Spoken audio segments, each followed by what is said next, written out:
Hello and welcome to Monday's programme. I'm John T. Messer. And I'm Kylie Pentelow. Coming up tonight between now and 6:30.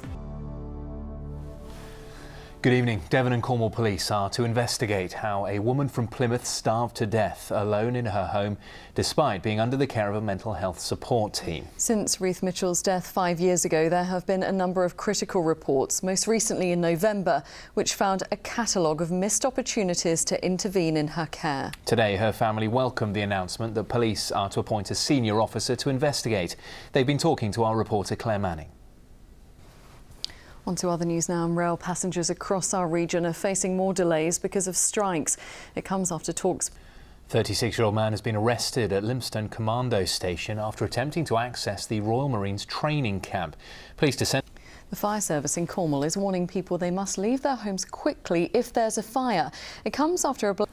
Next tonight, the South West is experiencing a major flu outbreak just as our hospitals are at their busiest. The latest figures show new flu cases appearing in every part of our region, with Plymouth and Cornwall amongst the worst in the country. For most of us, flu is an illness we can treat at home, but for other, more vulnerable people, it's potentially deadly. Here's our health reporter, Karen Bell.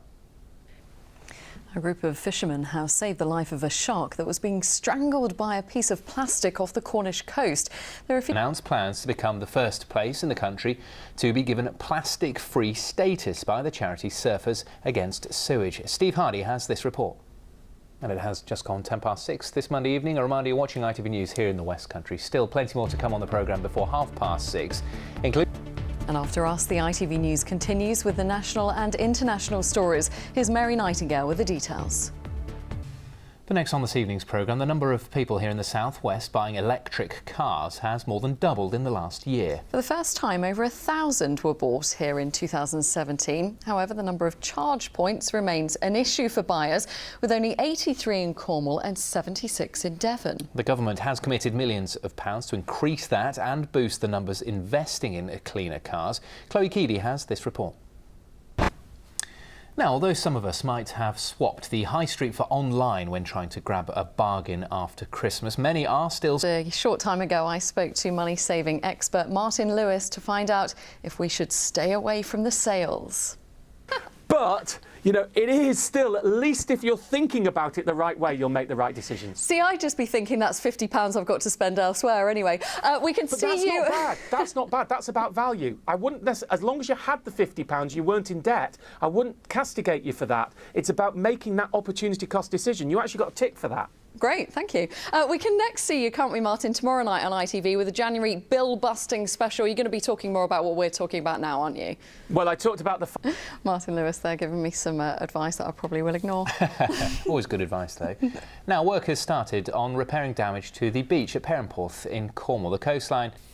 Well, let's move on to sport now. And Yeovil Town have reached the FA Cup fourth round for the third time since 1949, following Saturday's 2-0 win over Bradford City. Yes, the Glovers will find out in around an hour's time who they'll face in the next round. Let's cross to Jeff Welsh, who's live at Hewish Park.